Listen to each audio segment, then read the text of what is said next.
yang masih berlaku dalam kehidupan kami. Yang mana kami telah memuji Kau, biarlah puji-pujian kami menjadi upah yang harum, yang mana sebentar kami akan mendengarkan sebagian sabda. Biarlah Kau ampuni terlebih dahulu dosa dan kesalahan, sehingga kami layak mendengar Tuhan. Begitu juga hamba Kau rapilah hikmat atau budi dari Kau. Biarlah firman ini boleh tertanam dalam kehidupan kami. Terima kasih. Di dalam nama Kau kami haruskan doa ini. Haleluya. Amin.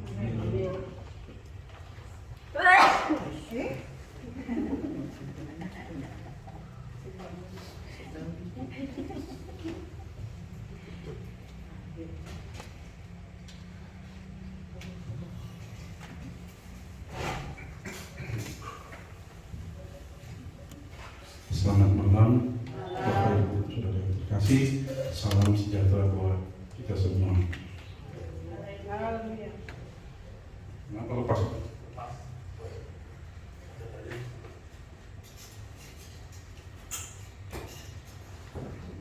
Kita akan melanjutkan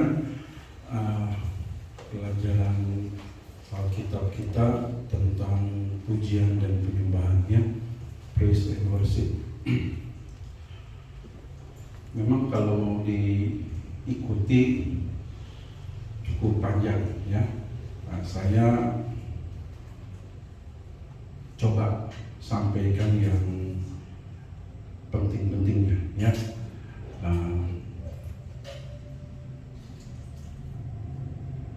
Nanti saya seleksi lagi. Biasanya seperti itu saudara ya. Dalam mengajar juga di sekolah kitab, saya selalu seleksi. Maksudnya seleksinya begini, karena kuota tatap muka satu mata pelajaran itu dibatasi ya. Lebih bebas kalau saya menyampaikan pelajaran firman Tuhan di jemaat. Sama Pak Revi juga begitu, makanya jadi panjang. Surat Titus yang pendek jadi panjang. Kalau di sekolah kita nggak bisa seperti itu ya. Ada kuota tatap mukanya, ada 3 kali tatap muka. Kalau pelajarannya panjang bisa 4, bisa 5, bisa 6 ya. Nah,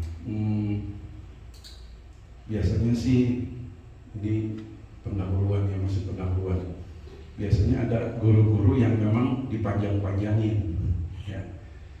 Itu teman saya sebagai pimpinan atau kepala sekolah, dia curhat sama saya, aduh Gideon, itu guru A tuh dipanjang-panjangin ya kan. Jadi jatah mengajar guru-guru lain berkurang. Kalau saya sih belajar taat, saudara. Taat sama siapa? Taat sama pimpinan. Ya, pimpinan siapa? Pimpinan apa? Pimpinan sekolah Alkitab. Ya, walaupun memang ditawarkan mau berapa kali tatap muka, saya selalu jawab terserah. Saya dikasihnya berapa, gitu kan? Kalau 3, 4, ya, kamu bagaimana? Kalau 3 cukup nggak? Saya bilang, ya dicukup-cukupin lah. Nah itulah perlunya seleksi itu ya, kira-kira apa yang penting disampaikan ataupun yang tidak gitu ya. Nah, kita akan masuk lagi ke pelajaran kita tentang pujian dan penyembahan. Ada catatan-catatan menarik ya di sini yang saya mau sampaikan.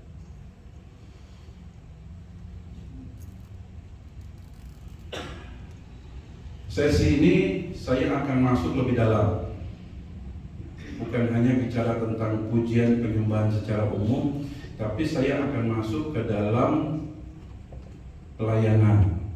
Ya, karena saya lihat jemaat di sini hampir semua sudah terlibat dalam pelayanan pujian dan penyembahan. Entah saudara sebagai WL ya, atau pemimpin puji-pujian, Ini sebetulnya istilah baru, saudara, baru muncul tahun 90-an. Dulu nggak ada WL itu, nggak ada, sudah saya ingat. Kalau orang dulu bilang WL, apa tuh WL pastinya? Mereka tuh dulu menyebutnya pemimpin puji-pujian. Lebih dulu lagi orang-orang Pantekosta, pembukaan. Sebutnya pembukaan. Kalau di gereja Protestan nggak ada juga sampai saat ini namanya WL, nggak ada.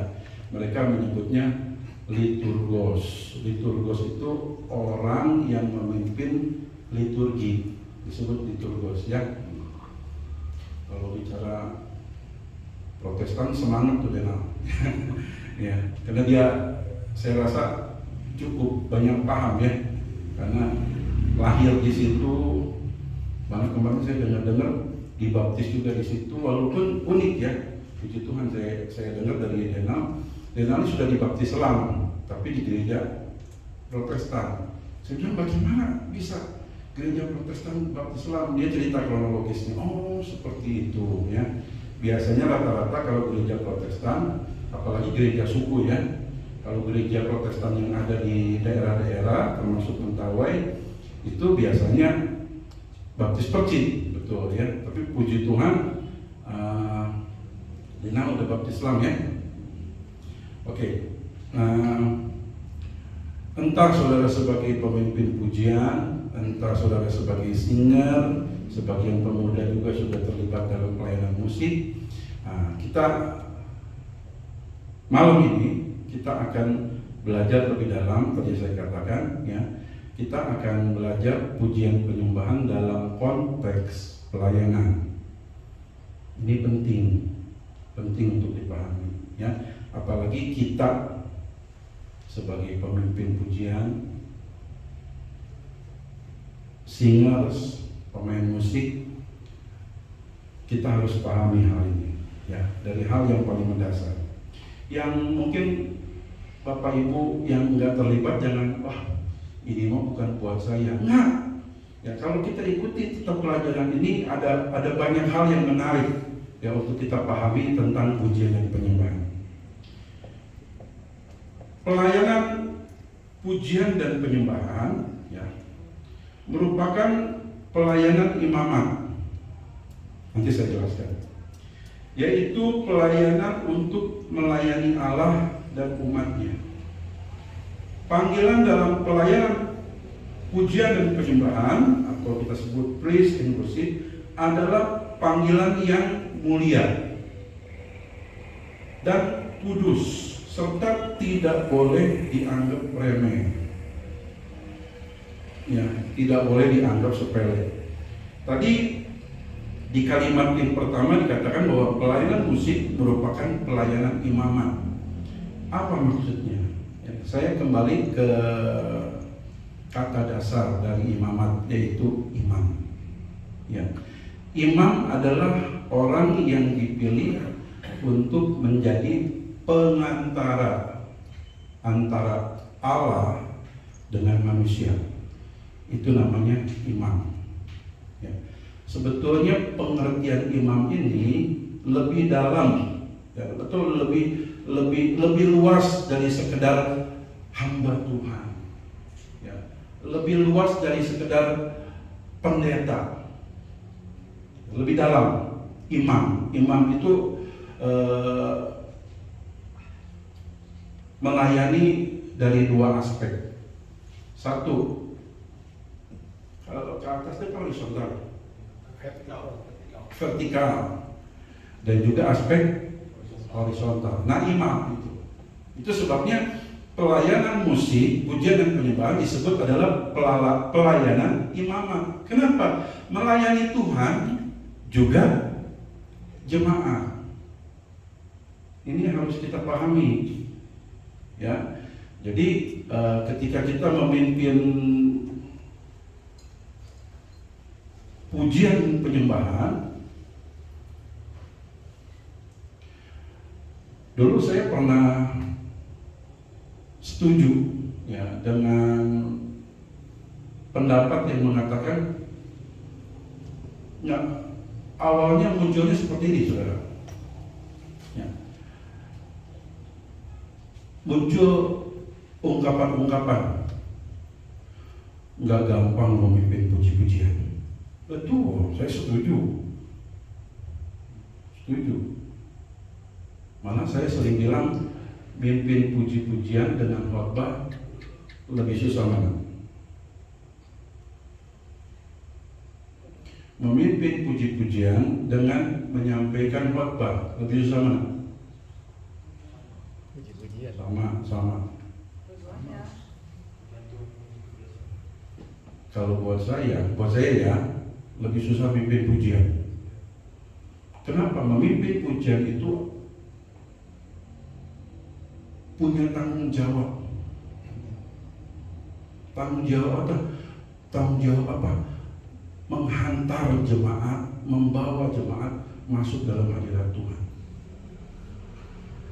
Kalau khotbah itu komunikasi satu arah. Pendeta ngomong, suka nggak suka dengerin aja, setuju nggak setuju dengerin. Ini waktunya gue bicara gitu, ya gitu kan?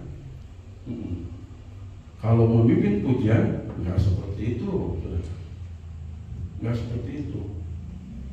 Makanya saya bilang, dulu saya sempat setuju ya, ada ungkapan mengatakan susah memimpin pujian.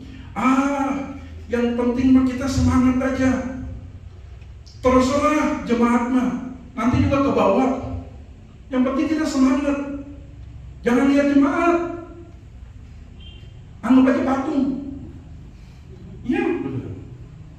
Coba saudara sebagai jemaat saya mau tanya, kesinggung nggak? Kesinggung ya? Pernah ada ungkapan seperti itu. Ya, istilahnya begini, saudara-saudara. Semangat sendiri nggak apa-apa, gitu. Yang penting semangat itu sendiri.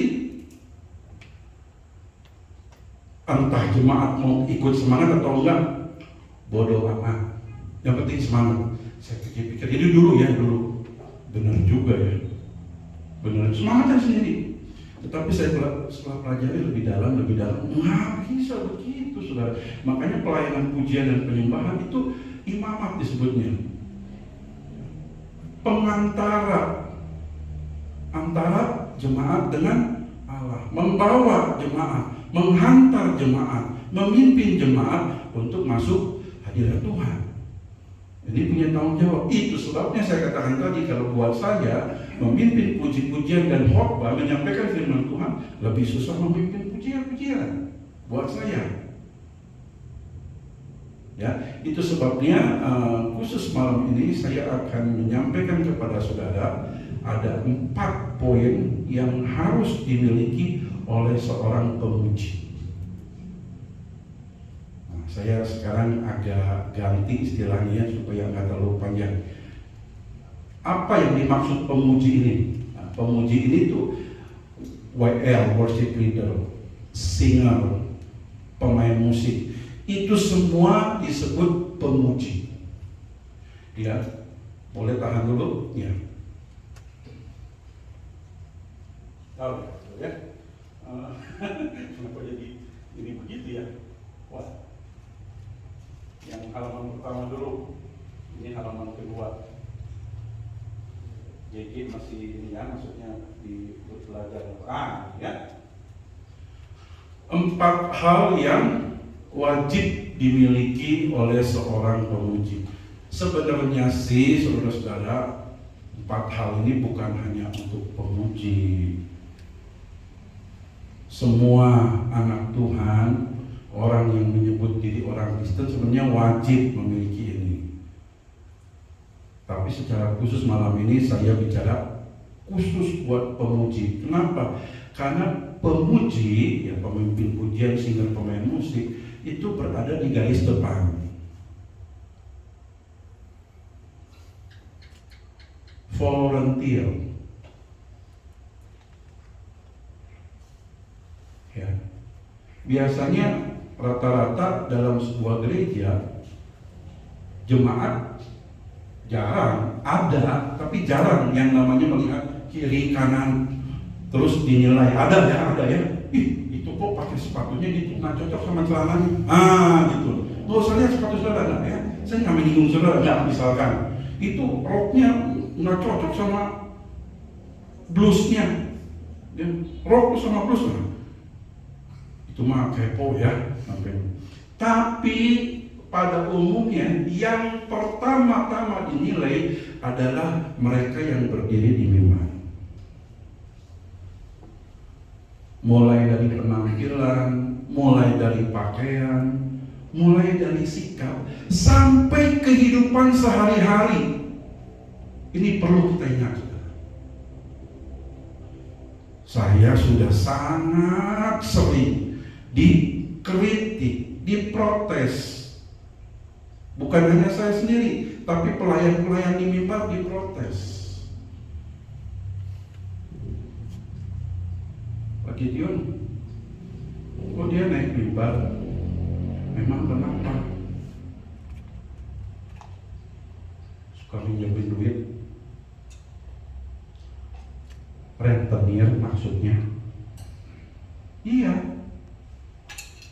Kalau dia tuh lagi di sekolah-sekolah galak loh, makin ngancem segala. Betul ini. Oh gitu ya, kok dia naik mimbar? Saya nggak tahu, saya bilang. Soalnya gembalanya bukan saya. ini terjadi di gereja lain ya. Jalan di sini kan nggak ada rentenir ya, nggak ada rentenir ya. Hah?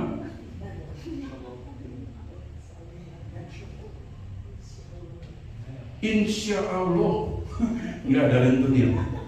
Tuh perhatikan saudara, hal seperti itu diperhatikan loh. Apalagi hal-hal yang lebih parah. Itu jemaat tahu. Ya, jadi saya tidak meluas ya, tapi saya akan bicara dalam konteks pemuji. Ya, pemuji itu tadi saya sudah katakan ya, siapa-siapa. Nah, 4 hal yang wajib dimiliki oleh seorang pemuji. Ya, nah ini bisa dirangkum. Saya bukan sok-sokan bahasa Inggris, enggak. Saya juga nggak jago bahasa Inggris ya. Saya banyak kalau bahasa Inggris saya nanya, Glenn ini betul nggak? Ini nggak gitu, atau ke yang lain gitu ya. Karena saya juga kurang pede menggunakan bahasa Inggris karena saya nggak mahir bahasa Inggris enggak. Tapi 4 hal ini sangat enak ya kalau disebut dalam bahasa Inggris. Kenapa? Ini bisa dirangkum menjadi 4S. 4-4-nya S kalau dalam bahasa Inggris. Saya bilang, bisa bahasa Indonesia juga? Enggak. Bahasa Indonesia nanti yang keempat beda depannya. Ya. Jadi kita pakai bahasa Inggris supaya gampang, supaya mudah mengingat. S yang pertama, silakan GG. Sanctification atau kekudusan. Hal pertama yang harus dimiliki oleh pemuji, yang entah itu pemimpin pujian, singer, pemain musik, adalah kekudusan. Ini di pertama, saudara. Makanya setelah kita pahami ini, kita akan sadar, saudara. Kita akan tidak mudah seorang berdiri di depan untuk melayani Tuhan. Bukan hal yang mudah. Itu hal yang mulia, anugerah yang Tuhan percayakan. Tapi jangan lupa ada 4 hal yang kita harus miliki. 1, sanctification, kekudusan. Ya. Kekudusan. Apa itu kekudusan? Ya. Kudus itu berasal dari, saya udah sering singgung ini ya. Kudus itu berasal dari bahasa Yunani yaitu kados, pakai Q ya, saya nggak catat di sini. Kados yang artinya terpisah, ya. Tidak tercampur dengan yang lain. Itu artinya kudus, kados, dipisahkan. Kamulah bangsa yang kudus, artinya bangsa yang sudah dipisahkan. Siapa yang memisahkan? Tuhan memisahkan kita. Kados itu terpisahkan. Itu sebabnya Roma 12 ayat 2 ya. Roma 12 ayat 2. Bisa seling sambil di. Oke, sip. Biar GG lebih jago ininya. mengoperasikannya. Nah, sebetulnya saudara, kalau kita baca Roma 12 ayat 2 ini tersirat di sini. Firman Tuhan bicara tentang kados ini, tentang kekudusan ini, ya. Oke, saya bacakan aja ya. Roma 12 ayat 2. Janganlah kamu menjadi serupa dengan dunia ini, tetapi berubahlah oleh pembaharuan budimu, sehingga kamu dapat membedakan manakah kehendak Allah, apa yang baik, yang berkenan kepada Allah, dan yang sempurna. Secara harafiah, memang Roma pasal 12 ayat 2 ini tidak menyebutkan, tidak memunculkan kata kudus di sini. Tapi kalau kita perhatikan, tersirat, nggak apa-apa, tersirat dalam ayat ini, firman Tuhan bicara apa? Ayat ini bicara apa? Bicara tentang kudus.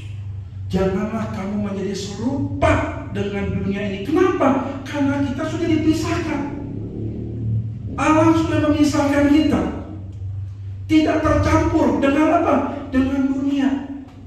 Kita hidup memang masih hidup di dunia, tapi firman Tuhan katakan kita jangan hidup dengan cara dunia.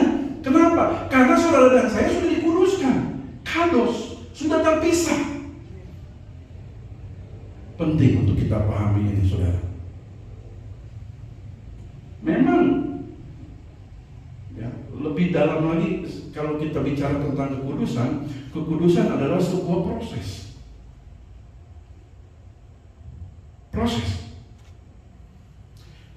Ya. Belum lama saya bahas dijamakan. Kalau orang dibaptis ya, setelah dibaptis, berdosa lagi. Aduh, saya jadi bagaimana ya Om? Apakah setelah dibaptis terus kita berdosa lagi? Kita dibaptis lagi? Karena banyak persepsi ya, yang muncul, kalau orang dibaptis berarti kita udah perfect. Tidak. Kekudusan itu proses. Malah saya mau bilang dari hari ke hari. Ada saatnya kita sesungguhnya tidak mau berbuat itu. Kita sesungguhnya hati nurani kita tidak mau melakukan dosa, tapi jatuh lagi dalam dosa. Proses. Semakin hari semakin berubah, semakin serupa dengan Yesus. Hidup dalam kekudusan artinya tidak hidup di bawah kuasa dosa.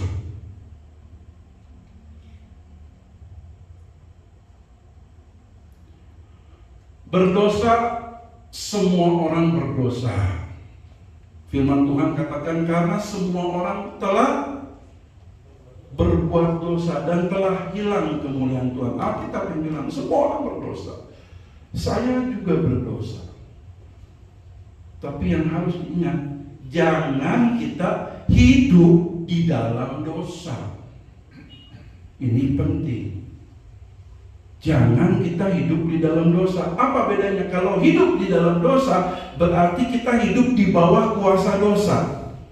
Kita diikat oleh kuasa dosa dan untuk lepas itu susah. Ini yang jelas ini nggak boleh. Contoh, ini contoh yang umum dulu ya, yang mudah. Nanti kita akan lebih dalam lagi. Contoh apa? Berzina. Orang yang hidup dalam perzinahan itu disebut orang yang hidup dalam dosa. Berzina terus, nggak mau lepas. Ya. Berzina itu udah seperti gaya hidup, selingkuh lagi, perzinahan. Ini jelas. Orang seperti ini bukan orang jatuh dalam dosa, bukan. Orang seperti ini udah hidup dalam dosa. yang seperti ini tidak boleh melayani Tuhan.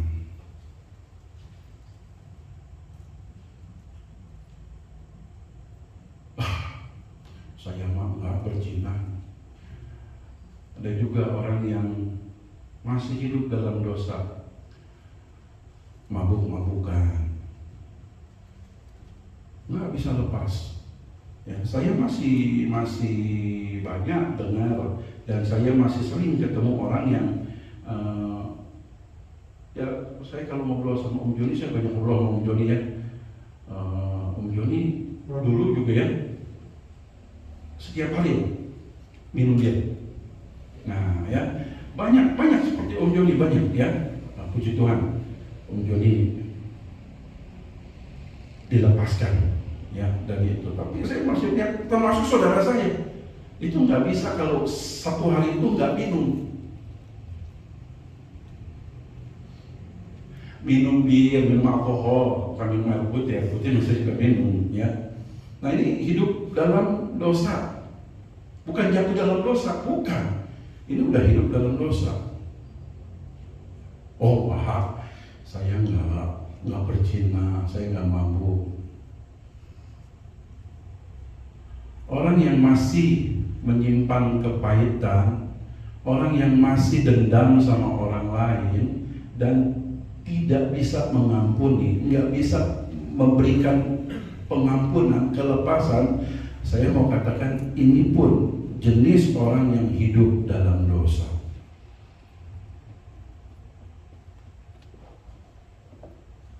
Dan bertolak dari hal ini, sebetulnya orang-orang seperti ini jangan melayani Tuhan. Karena saya katakan tadi bukan jatuh dalam dosa, enggak, tapi hidup dalam dosa. Dia sudah nyaman seperti itu. Menyimpan kebencian, kepahitan sama orang. Kalau ngobrol sama siapa aja, dia terus dia omongin, itu kepahitan sudah.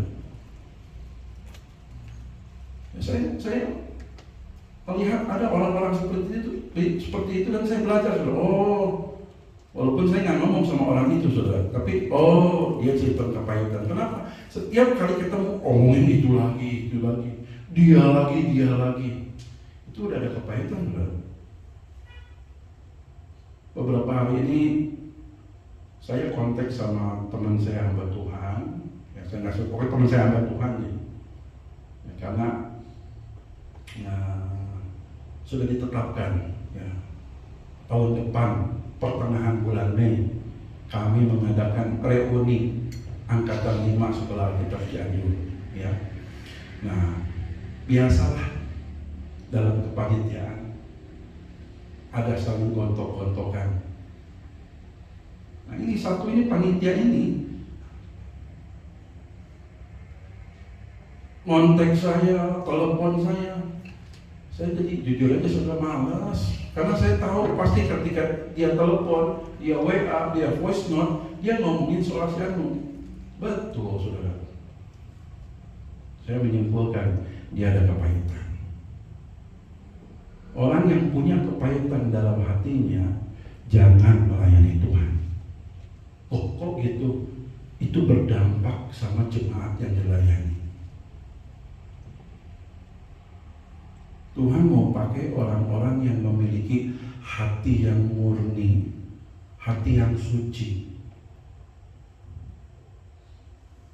yang di dalamnya nggak ada kepahitan, nggak ada kedengkian, nggak ada dendam, nggak ada iri hati. Itu sebabnya kembali tadi ya. Yang pertama yang harus dimiliki oleh pemuji adalah sanctification, kekudusan, hidup dalam kekudusan. Jangan hidup dalam dosa. Ya. Nah ini kadang-kadang kami sebagai gembala menjumpai kesulitan dalam hal ini. Kenapa? Pernah kami mengalami, ya, kami melihat satu jemaat dulu ya, baik, setiap ibadah sungguh-sungguh. Karena saya lihat kami lihat setia, ya udah, kami percayakan pelayanan. Dia melayani, bagus melayaninya ya, karena pada dasarnya dia suka nyanyi, dia bisa nyanyi ya. Ya mungkin faktor genetik juga ya, karena yang bersangkutan ini orang Manado, orang Batak, orang Timur kan jago-jago nyanyi itu. Jadi bagus. Berjalannya waktu sudah beberapa kali, tiba-tiba dia bilang, Pak Gideon, saya mau bicara. Pak Gideon, oh boleh.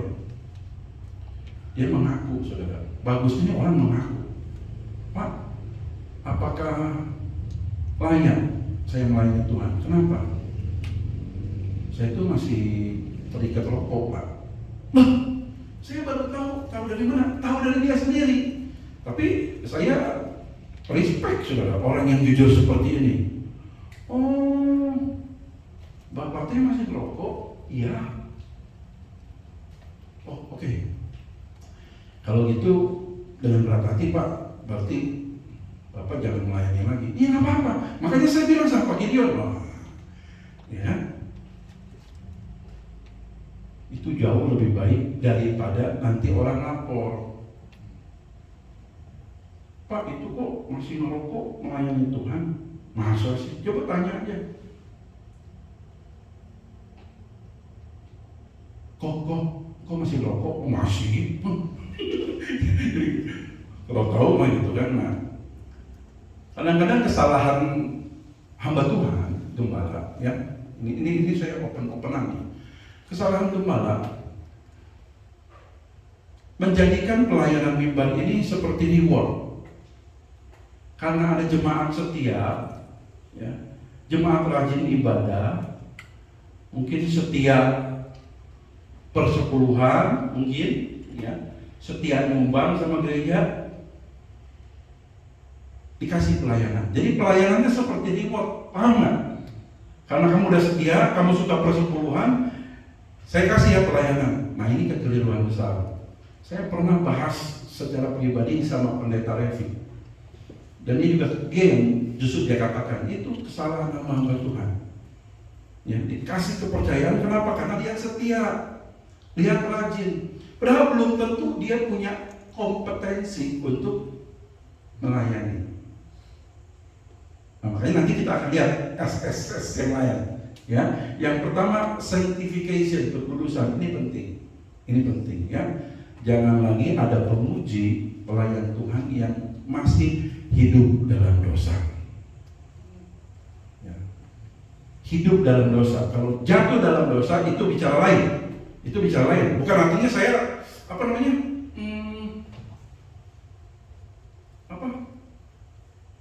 Oke lah, nggak apa-apa. Kompromi bukan. Ya, dosa is dosa.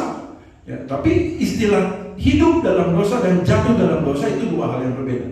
Ya, seorang pemuji tidak boleh masih hidup dalam dosa. Ya, karena yang pertama, syarat yang pertama adalah kekudusan, sanctification. S yang kedua.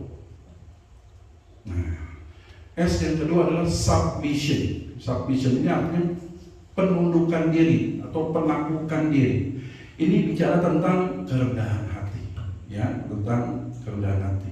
Seorang pemuji, ya, seorang pelayan Tuhan harus, ya, ini betul-betul harus memiliki kerendahan hati.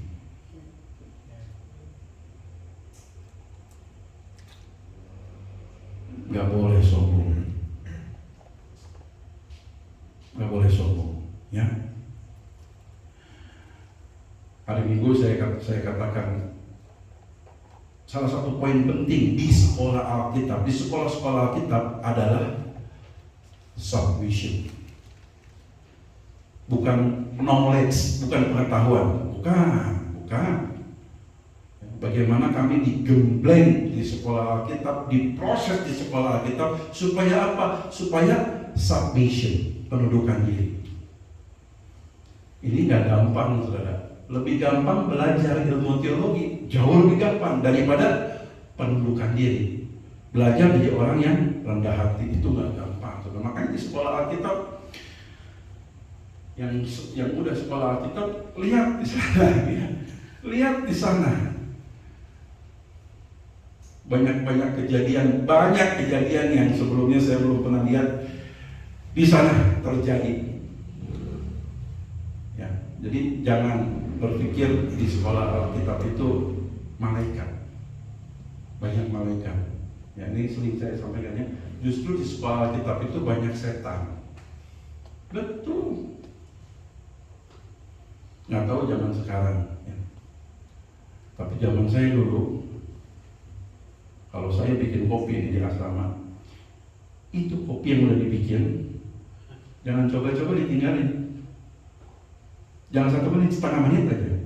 Kalau nggak hilang, habis.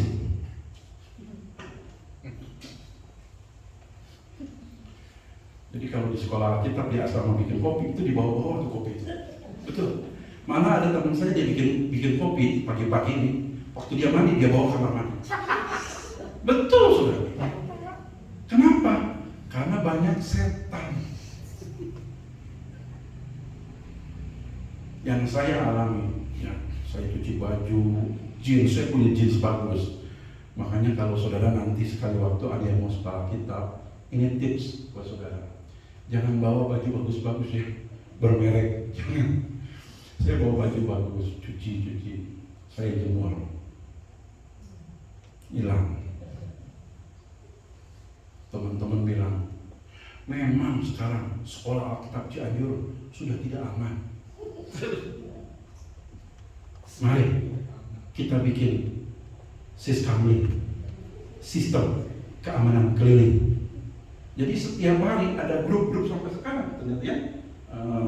Aldi cerita ada kelompok hari Senin kelompok ini jaga, yang lain tidur ini jaga.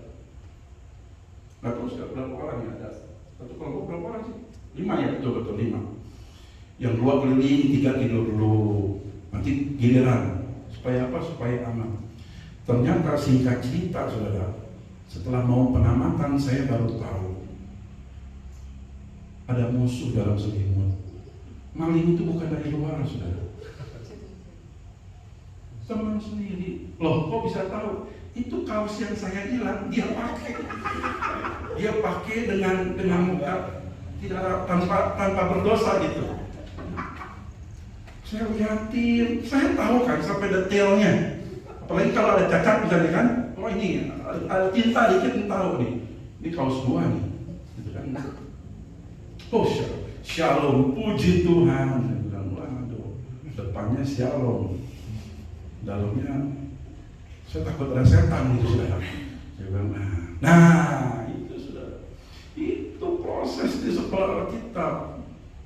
Kalau belajar teologi mah gampang, tapi belajar submission, menundukkan diri, dan itu harus dimiliki oleh seorang pemuji. Seorang pemuji, seorang pelayan Tuhan nggak boleh sombong, harus belajar rendah hati. Ya, ada banyak ayat yang bicara tentang kerendahan hati, tapi saya hanya mau mengajak saudara membaca satu ayat saja yang sebetulnya hari Minggu kemarin saya bacakan buat saudara. Ya, sehubungan dengan pelayanan. Filipi pasal 2 ayat 3.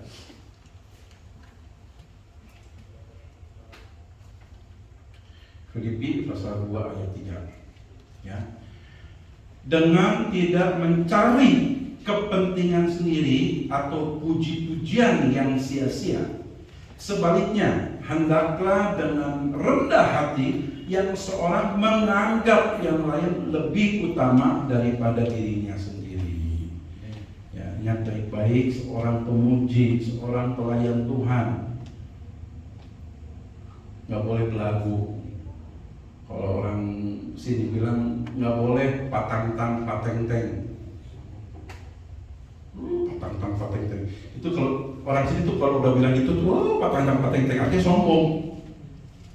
Ya, harus memiliki kerendahan hati. Ya, karena kita apa tadi saya katakan kita volunteer, kita ada di depan, orang lihat kita, saudara. Bagaimana seorang pelayan Tuhan, bagaimana seorang pemuji kalau sombong? Hal yang paling penting, teladan. Orang yang berdiri di depan itu harus jadi teladan buat yang di bawah. Itu prinsipnya sederhana saja, saudara. Makanya nggak boleh sembarangan. Ya, oke. S yang pertama tadi sanctification, ya. Yang kedua submission. Yang ketiga, S ketiga,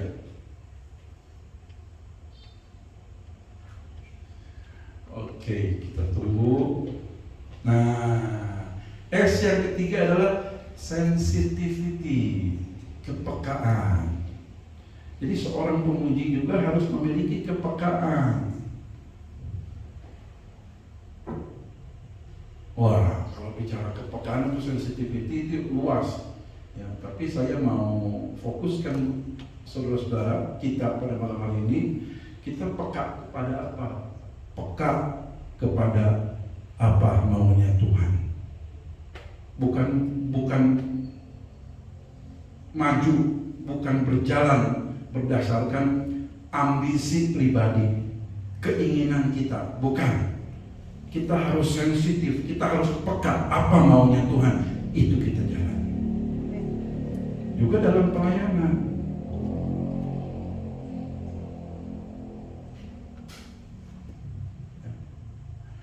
Seorang pemimpin puji-pujian yang punya persiapan yang matang itu biasa lebih sensitif dalam pelayanan.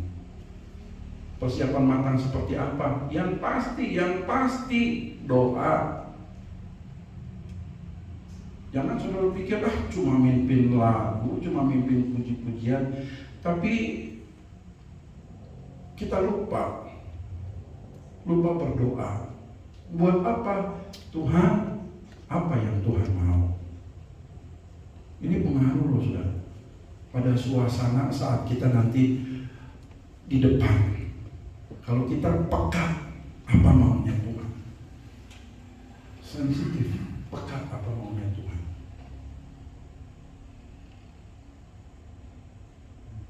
Saya pernah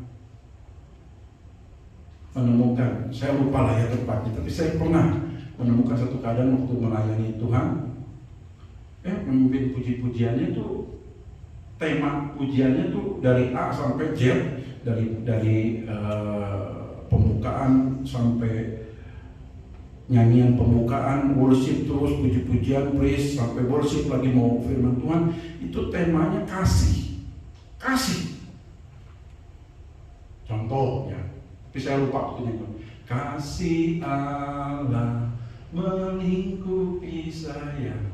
Pas mau doa, kasih Yesus indah dalam hidupku. Yang bikin saya merinding, saudara, firman Tuhan yang saya siapkan, yang saya mau sampaikan, bicara kasih. Saya tanya, kamu kok bisa? Kenapa bisa? Kamu tuh puji-pujiannya temanya kasih. Dia jawab sederhana, saya berdoa dulu Om. Terus terang, yang gini jarang, saudara. Yang gini masih jarang. Tapi wah, kalau kita sensitif, kita peka, itu khotbah sama puji-pujian bisa klop tuh saudara. Luar biasa kan? Jadi jangan andalkan kemampuan kita, ambisi kita pribadi, tapi lebih berserah kepada apa maunya Tuhan. Seorang pemuji, seorang pelayan wajib memiliki kepekaan apa maunya Tuhan. Yang kedua tuh kepekaan apa? Kepekaan kepada situasi.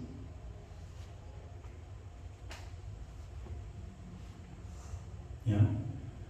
Kalau kita lagi memimpin pujian, kita jadi singer, kita main musik, itu dari awal tuh ibaratnya bensin tuh udah kebakar saudara. Itu biasanya kita lebih enteng. Wah udah kena, udah dapat nih. Tapi ada saatnya ketika kita memimpin puji-pujian, kok udah setengah kayaknya masih lemes nih. Kita yang memimpin jemaat, kita harus peka. Wah, ini nggak bisa begini nih. Saudara, kita bangkit berdiri. Ayo, coba yang belakang maju ke depan kasih salam. Misalnya seperti itu ya, itu kalau dalam IO itu dibilangnya icebreaker. Coba, wah, jadi cair saudara, cair.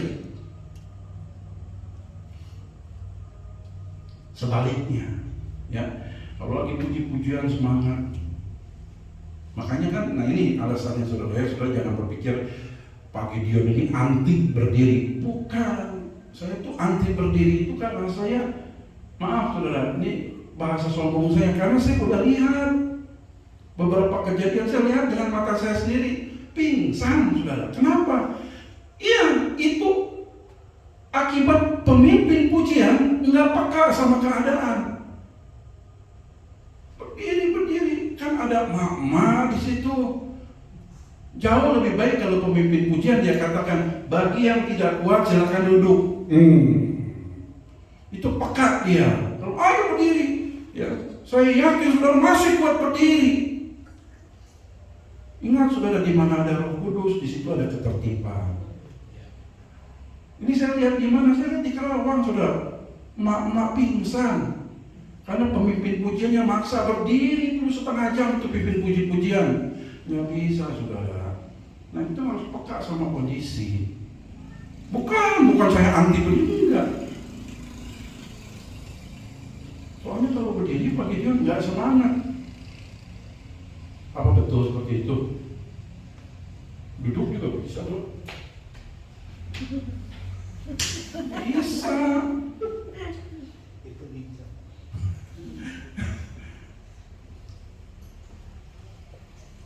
Bisa. Terus di GBI roh, cici saya cerita, kalau ada kejadian aneh, cici saya suka cerita. Tadi di bagian yang pingsan, kenapa? Itu pemimpin pujiannya berdiri terus. Nah, kan? Harus peka, harus sensitif, saudara. Nggak bisa, wah. Kecuali ibadah pemuda. Itu beda ibadah pemuda. Mau pingsan juga boleh. Ya. Ibadah pemuda, tapi kalau ibadah umum, jangan. Kondisi tiap orang beda-beda. Saudara tahu nggak? Saudara berpikir nggak? Ada loh orang datang, ada jemaat datang kebaktian belum sempat sarapan. Ada banget. Tuh kan? Saudara rangkang kebaktian gitu kan? Belum sempat sarapan. Nah yang pingsan di Karawang itu setelah siuman ditanya, Jin kenapa Jin jatuh? Belum sarapan. Kan kita nggak tahu keadaannya. Disitulah perlu sensitivity, kepekaan. Kita lihat, wah semangat. Di ujung sana udah mulai. Oh ya saudara, silakan duduk. Nah, itu peka tuh sama keadaan. Udah lihat paling bodoh amat Iya ada yang begitu. Ya, jadi harus ada kepekaan di situ. Peka apa maunya Tuhan dan peka sama kondisi. Ya, jadi pemimpin pujian itu harus cerdas di dalam hal itu, lihat keadaan. Ya kan? Nah, coba S pertama apa? Sanctification. Ya. Kedua, submission, penundukan diri, rendah hati. Tiga, sensitivity. Empat, munculkan skill, kemampuan. Kenapa ini terakhir, saudara? Ya, saya katakan skill ini menyusul. Makanya kalau paling belakang, tapi bukan berarti nggak penting. Skill perlu. Hari apa kita ada workshop kita? Kamis minggu lalu ya, saya bikin workshop di sini, beberapa orang jemaat di sini dan pemuda. Nah, saya mau berbagi ilmu walaupun saya bukan hebat ya, enggak. Salah kalau orang bilang Pak Gideon hebat main gitu, enggak. Dibanding yang lain jauh saya. Tapi saya mau berbagi apa yang saya bisa bagi. Supaya apa? Supaya pemain-pemain musik di sini paling tidak punya skill, punya kemampuan, dan cara bermainnya pun progres, berkembang, berubah. Enggak gitu-gitu aja. Sama pemimpin pujian juga seperti itu. Harus punya skill. Kalau udah suara pas-pasan istilahnya, coba tingkatkan kualitas teknik vokal saudara. Udah tua gini, masa mau belajar lagi? Saudara, sekarang itu zaman teknologi digital. Saudara mau belajar teknik vokal apapun, ada di mana? Di YouTube. Daripada saudara nonton kehidupan artis lain yang hari ini ada di Paris, besok ada di Jerman, ya, yang membuat kita berpikir kapan ya gua keliling dunia. Lebih baik saudara nonton pelajaran. Oh begini, tingkatkan mutu kualitas pelayanan kita. Kan katanya kita mau memberikan yang terbaik buat Tuhan. Progres. Ini buat semua ya, buat semua pemimpin pujian, singer, pemain musik. Jujur saudara, walaupun seringkali ya, ini sorry Glenn, seringkali kalau Glenn lagi latihan drum di rumah, seringkali saya rasa terganggu gitu. Kedebak, gitu.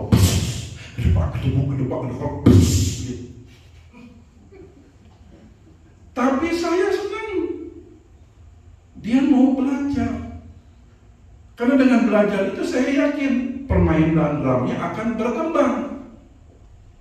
Malah kadang-kadang saya kalau di rumah dia nggak melakukan apa-apa, saya kadang-kadang Glenn latihan belajar. Tapi sekarang nggak usah. Iya, mau diingetin lagi dia belajar sendiri. Biarin aja saudara. Kuping kita jadi korban nggak apa-apa. Iya, supaya apa? Supaya progres, skillnya nambah. Saya juga seperti itu walaupun udah tua tapi saya mau belajar.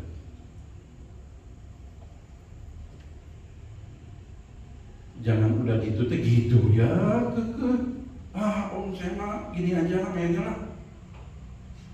Katanya kita mau memberikan yang terbaik buat Tuhan. Belajar. Di tempat ini, maaf nih, bukan banding-bandingin. Walaupun memang membagikan. Di tempat ini jauh, masih mending. Ya. Saya pushnya pelan-pelan. Ya, termasuk salah satunya dengan acara hari Kamis lalu, workshop kita. Pushnya pelan-pelan. Tapi kalau di tempat lain, kalau saya mau ceritakan ngeri loh saudara.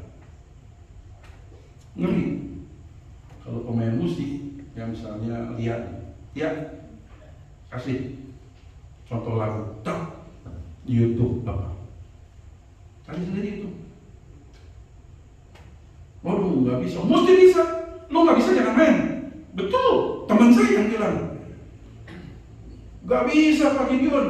Nggak bisa. Kalau kita lembek-lembek sama pemain musik kita, bagaimana dia berkembang? Wih, kalau saya jujur, saya belum sampai hati seperti itu. Itu pertama. Kedua, saya juga lihat kemampuan saya. Saya juga ngajak baju amat kok, gitu. Jadi yuk kita belajar. Sebisa kita belajar, kita belajar. Tempat lain enggak, saudara. Ya, cerita. Harus. Hari Minggu nih, main lagu ini. Jangan gitu juga.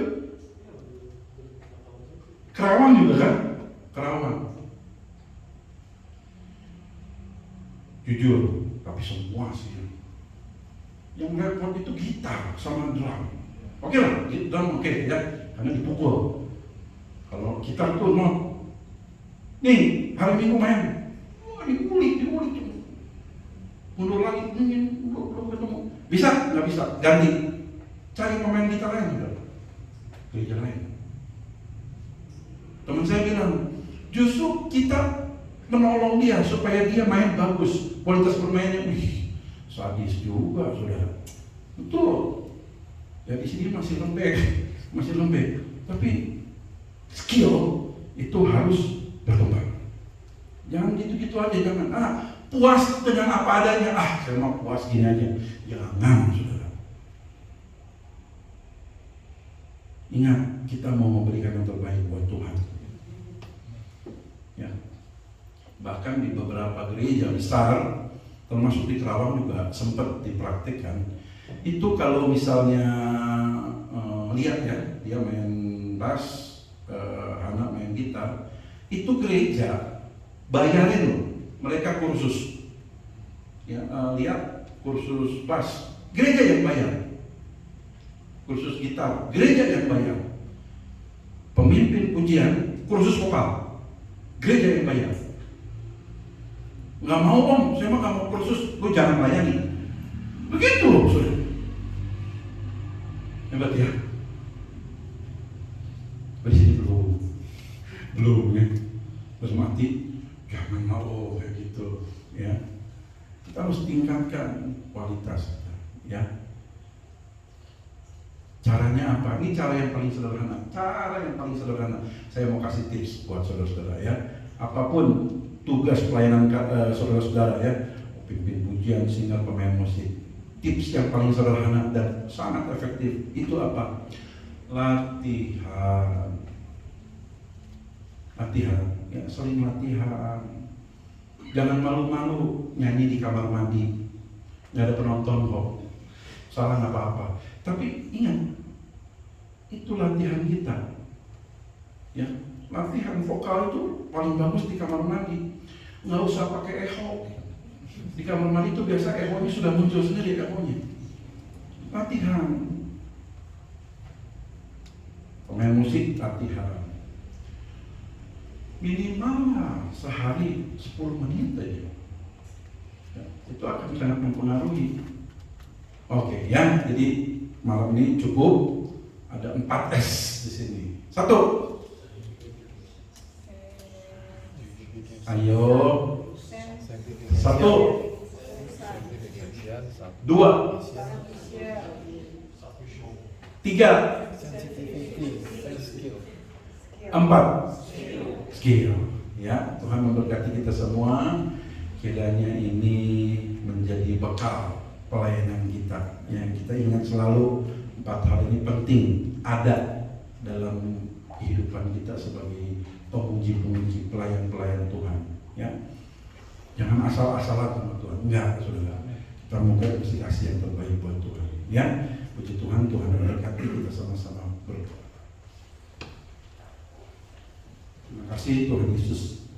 Kesempatan malam hari ini kembali kami sudah belajar tentang pujian dan penyembahan. Secara khusus Tuhan, kami belajar bagaimana seharusnya kami melayani Engkau sebagai pemuji-pemuji, baik itu pemimpin pujian, singer, pemain musik Tuhan, supaya kami bisa mempersembahkan yang terbaik untuk Engkau Tuhan. Tuhan tolong kami, mampukan kami, berikan kami kerendahan hati untuk kami mau belajar dari firman-Mu, belajar dari Roh Kudus yang selalu menuntun kehidupan kami hari lepas hari ya Tuhan, sehingga lewat pelayanan kami nama Tuhan semakin dipermuliakan. Terima kasih memberkati jemaat-Mu yang sudah mendengarkan pelajaran firman Tuhan pada malam hari ini Tuhan. Sebentar jemaat-Mu akan memberikan korban persembahan. Tuhan sucikan hati dan tangan mereka supaya setiap persembahan yang mereka berikan malam hari ini Tuhan bisa menjadi berkat buat pekerjaan Tuhan di tempat ini dan nama Tuhan dipermuliakan. Terima kasih. Hanya di dalam nama Tuhan Yesus Kristus kami sudah berdoa mengucap syukur. Haleluya. Amin.